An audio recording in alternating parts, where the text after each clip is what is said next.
So the Belage lift is something that I developed really to kind of fill in the gap between someone who just wasn't getting enough of a result from some of the non-invasive techniques, meaning some of the lasers, some of the light therapies, but really didn't have the 2-3 weeks plus that they would need for a full facelift to get a really dramatic result. Essentially what it is, it's the technique itself is a modification of a facelift technique that's really been around for a long time, in that you're not dissecting under the skin as much. You're not really aggressively creating some of the swelling that you would with some of the more invasive facelifts.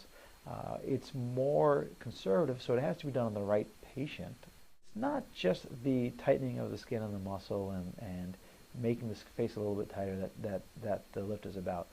Part of what that is, as you get older, you lose some volume, your face deflates, and so part of the plan really includes putting back some volume in there, whether it's with fillers or with fat or with Sculptra. There are a lot of options that I have now to do that, but that's part of how you can create the finished palette, the finished product. When we're talking about the Belage lift, is not one thing and one definition.